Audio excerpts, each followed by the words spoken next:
Hello and welcome to CIO News. I am Khushbu Soni, the host for the broadcast and editor-chief at CIO News. This is our exclusive interview series with the voice of CIOs. It is a recorded session and will be available on our website, that is cionews.co.in, and our CIO News LinkedIn handle. It is my pleasure to invite our guest for today's episode. We have Mr. Vinod Khode, the Senior Vice President and Group Chief Information Officer at Varroc. Vinod needs no introduction, but while I'm here, I'm very excited to introduce him once again on CIO News. He possesses 24 plus years of experience in the information technology domain. He's worked in both India and US market. In US, he's worked for good 8 years, leading the large IT team to deliver solutions in the US for Fortune 500 automotive MNC, and has been pretty flexible to take up various roles such as project manager, business IT leader, shared services, finance planner, etc. And in India, Vinod has a good 12 plus years of experience working with large team to deliver solution for both Indian and overseas customer. Vinod, it is an absolute pleasure to have you once again on CIO News, and it is always a pleasure to talk to you. And I'm really looking forward for our discussion today. Thank you, and it's always a pleasure to be back in the CIO News. Thanks for the opportunity. Great. Vinod, tell us, how has the working changed with everything coming back to office? How does your typical day look like now? And how has the working changed since the working from office has started? Yeah. So for most of the manufacturing teams or manufacturing companies, the work from office didn't cease at all. Like to a large extent, people at my level, at least in Varroc, have been all coming to office, except for those days where the government says, no, you should not be on the road and you have to take a permission. So I think we were in office for all the time, but there were flexibility given to people who were in the support function. So there were few days they working from home, but now everybody's in office.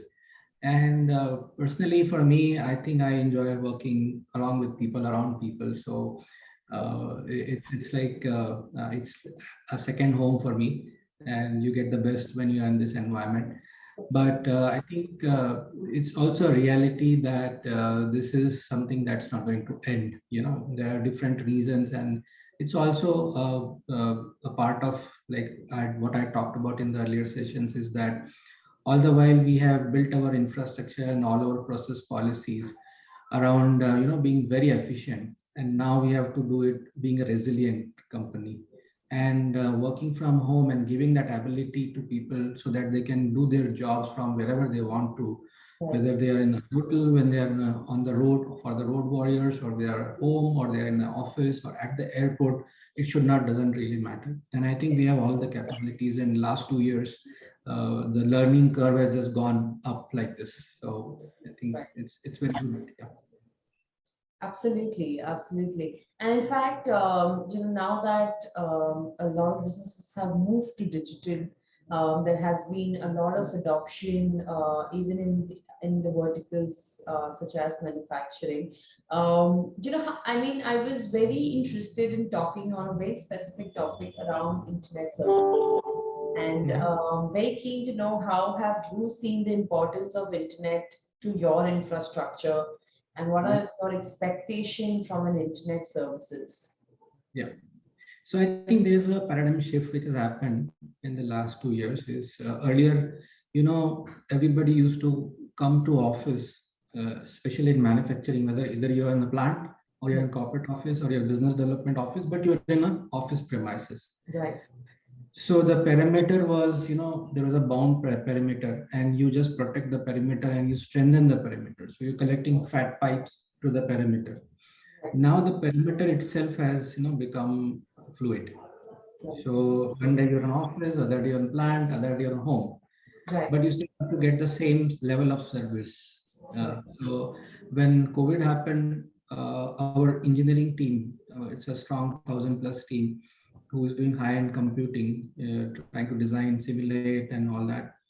They were able to do it from home because we moved their high-end computing devices at their home, but they were able to work from that.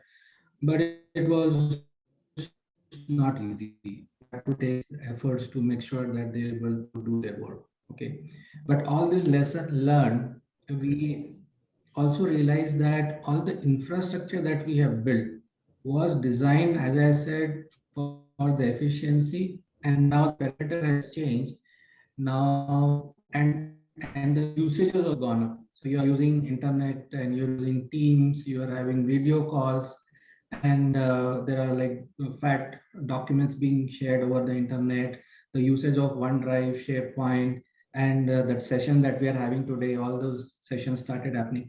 So all we just found out that the whatever capacity that we have built, we're out of capacity on the internet, and we have to increase it. So we did our calculations, we put our plans together, and we went and started doing that. For if it's a plant, it should have at least this much megabytes with a backup.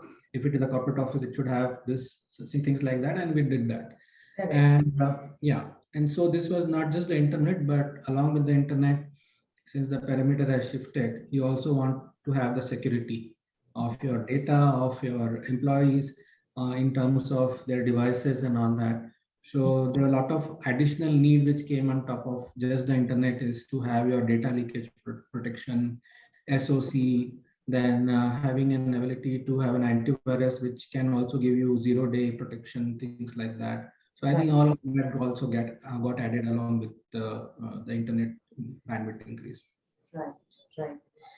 Great. And so, I mean, you did mention about adding the security aspect along with the internet service. What are the other key network parameters you considered while choosing these internet services?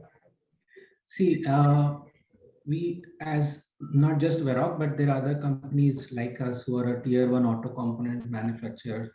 And the trend is that the manufacturing is very close to your OEM, who is your main customer. Whether it is in north or south, you have to have your manufacturing unit close so that you can do the milk run. Okay. Right. What it adds is you have many sites where you are producing, and sometimes these sites are also remote. Right. Okay. And what we have found that the bigger cities, like we have one big cluster in Pune, we have 5-6 plant here, 5-6 plant in Aurangabad. So these places we have very good fiber optics last mile, in the last mile. But the remote sites in north and south and other places, and in Madhya Pradesh, so we have seen last mile is a issue. So if we work with an ex-vendor, he doesn't have a fiber all the way to the last mile, but he ties up with the local provider to give you the last mile. So one of the parameter we see is how do you manage the last mile, and what is the quality of the last mile connect and the reliability. Okay, so these are the parameter that we looked at, and also having an ability to monitor the overall internet health sitting in your office. So if there is an issue, you can just go on a dashboard and start clicking on something, and in a very few minutes, you should be able to find out that, okay, it's okay to this point, there is a problem between this point to this point. And then you start calling the right people. Right. Otherwise, you'll be groping in the dark. And then, and as I talked about the milk run thing, the milk run is just in time. So you're basically, if you delay a dispatch, you are stopping somebody else's line. So it's very important that we have a control and we are able to bring back something quickly. Got it. Got it. Awesome. And how do you perceive the value of the internet service being offered? I think, as you said earlier, I have been in outside India, okay, and not just the internet, but even the electricity. I can hardly remember an instance that a plant was stopped because there was no connectivity or there was no electricity. So unless there is a hurricane or a thunderstorm which comes in, which you cannot help. But even if that happens, bringing it back becomes very quick. So I think we are still not at par with what it should be. It shouldn't matter that whether you are in India or whether or you are in US, maybe Correct. you should have the same level of connectivity, because the commitment that you are given to a customer is, whether the customer is here or in US, it's a commitment. You should meet the commitment. So I think there is still some distance which has to be traveled, especially the last mile. And also the root cause analysis using modern tools is, first of all, not being reactive. Yeah. So not trying to fix something after it has happened. So the after effect is just pointing fingers at each other. Right. But there is enough tool, because when you talk about internet, there is a lot of data, and using the AI machine learning, you'll be able to forecast that this is going to happen, and Correct. trying to prevent it and doing the right thing to not let it happen is possible, but it's not being done today, because I know it's a cost. And India this still has a mentality of buy something, like I'm an automobile company person, so kitna deti hai, that tagline is still there. So whenever I try to get a service and I ask for all of this, definitely I'll get a very fat check. But I think with more people asking for it, it should become affordable. Correct. And ironically, all this technology I'm talking about is all done by Indians. Whether you are in US or India, it's all done by the think tank is still Indian. Yeah. So why should we do it for ourselves? True. Very true. Very true. Great. So, are you considering any broadband connection for connectivity? Do you see any gap in the current internet services being offered at Varroc? I think I keep talking about the last mile, and that is where I worry. And I think the other is having a fallback, because if I just have one channel or one hop coming to my last mile or my site, Yeah. I know if there is and digging up a road is a common thing in India. And out of 10 issues which happen, if there is an internet breakage, out of them, I would say 9 of them is that somebody dug up the road and the fiber got cut. I think kind of thing. So why can we have a fallback? We have had one stray incident where we had a lightning strike, and unfortunately that last mile was on the RF tower.